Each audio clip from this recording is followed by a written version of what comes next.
Assalamualaikum warahmatullahi wabarakatuh. Perkenalkan, nama saya Zahra Fauzia dari semester 4 dengan NIM 2324010889. Di sini saya akan menjelaskan materi mengenai investasi pengenangan modal. Nah, pertama, investasi ini merupakan penanaman dana yang dilakukan oleh suatu perusahaan ke dalam suatu aset atau aktivi dengan harapan memperoleh pendapatan di masa yang akan datang.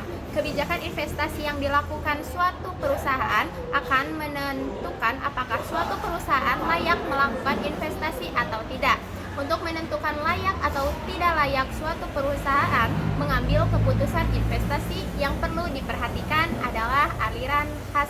Nah, kebijakan investasi yang dilakukan oleh perusahaan sangat penting, artinya bagi kelangsungan hidup perusahaan yang bersangkutan. Kebijakan investasi adalah keputusan keuangan atau financial decision tentang aktiva mana yang harus dibeli perusahaan. Aktiva tersebut berupa aktiva real atau real asset.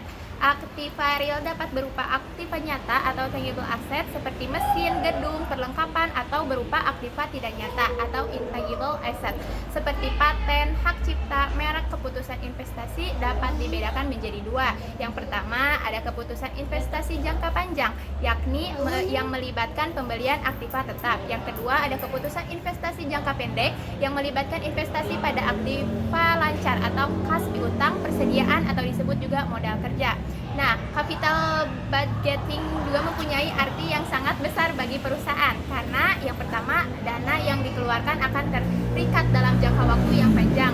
Yang kedua, investasi dalam aktiva tetap menyangkut harapan terhadap hasil penjualan di waktu yang akan datang. Yang ketiga, pengeluaran dana untuk investasi tersebut biasanya meliputi jumlah yang besar. Yang keempat, kesalahan dalam pengambilan keputusan mengenai pengeluaran modal atau mempunyai akibat yang panjang dan berat. Nah, yang kedua ada kebijakan pendanaan. Kebijakan pendanaan perusahaan menyangkut keputusan tentang bentuk dan komposisi pendanaan yang akan dipergunakan oleh perusahaan. Secara umum, dana dapat diperoleh dari luar perusahaan atau external financing maupun dari dalam perusahaan atau internal financing. Nah, keputusan tentang external financing sering disebut sebagai keputusan pendanaan. Nah, sedangkan internal financing menyangkut kebijakan dividen. Nah, pertanyaan-pertanyaan yang perlu dijawab dalam masalah keputusan pendanaan adalah yang pertama, berapa banyak hutang dan modal sendiri yang akan dipergunakan. Keputusan ini akan menentukan rasio hutang dengan modal sendiri. Nah, beberapa jenis perusahaan berani menggunakan rasio hutang yang cukup tinggi, sedangkan lainnya cenderung konservatif. Yang kedua, bagaimana tipe hutang dan modal sendiri yang akan dipergunakan. Apakah hutang akan ditarik dalam bentuk hutang jangka panjang atau jangka pendek?